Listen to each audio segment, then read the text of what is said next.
Let COVID-19 get under your skin to supersize your business. What? Say what, Sharon? What on earth are you talking about? Why would I want to let COVID-19 get under my skin? Why would I want to let it bother or annoy the daylights out of me? Why would I want to let it upset me?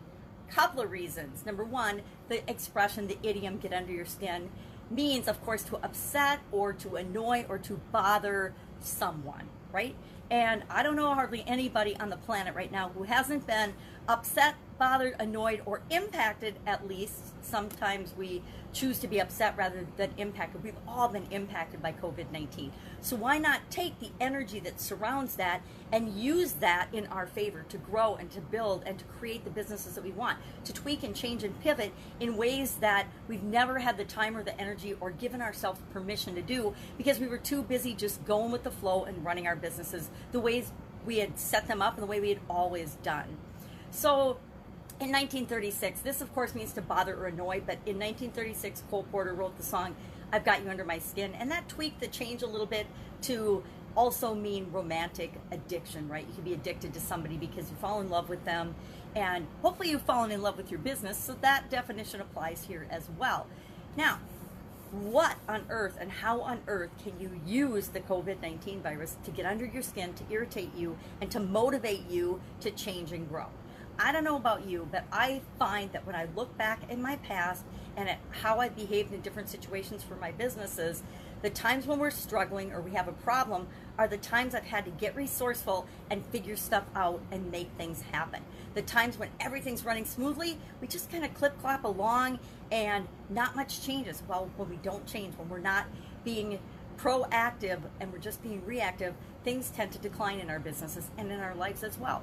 So as annoying as bug bites can be, and I will attest to this because last week I was at the state park and a bunch of little black flies, which are like mosquitoes on steroids, bit the daylights out of the back of my neck. And today is the first morning I woke up and my neck wasn't on fire from these little buggers. It's just a little tingly, but they got under my skin, and I started thinking, super annoying, what are all of the things that I could have done and should have done to prevent that from happening? We can do the same thing with COVID-19.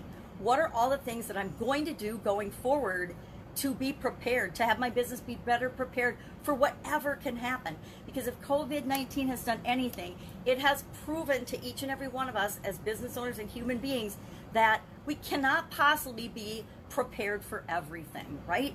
Things are going to happen that we never could have even imagined or expected, and so we want to know that we're resourceful and that we always have a way of dealing with them in positive ways that move our life in the direction we want it to go, not that hurt us, not that bug and irritate us. The other thing I think about when I think about conflict and people bothering one another and getting under your skin is the importance of diversity in our organizations and in our lives. I've, through personal experience and through study, really found and come to believe that a diverse team, a diverse group of people, although it's more challenging to manage because when people have different beliefs, there tends to be more conflict. It might be more difficult to challenge, but the results that that group and that team produce are well worth the effort of teaching people how to work together and how to come together for a common goal. The other thing I've noticed about things that bother me and that bug me is that sometimes I need to stop and reflect and ask myself, why is some behavior, why is something that someone's doing irritating me?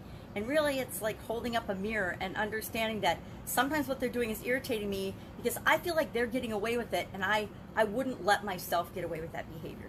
An example would be, it drives me nuts when people do the absolute bare minimum to get by. And why does it drive me nuts? Because if I'm honest, there's areas in my life where I do the minimum to get by sometimes. And I know that I really want to hold myself to a higher standard, and I think that's part of why that behavior irritates me so much.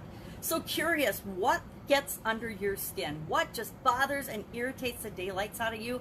Share in the comments below, because I want to know that I'm not the only one that have things that just drive me up a wall, that drive me nuts. There's a whole list of them, I'm sure.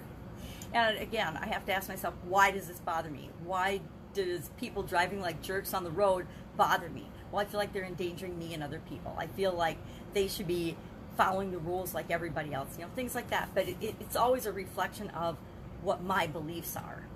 So that's it. Love this expression. Have an amazing day. I will be with you tomorrow with another interesting idiom. What does it mean? Where did it come from? And how might you apply it to your business right now? Take care, and I will be with you tomorrow. Bye.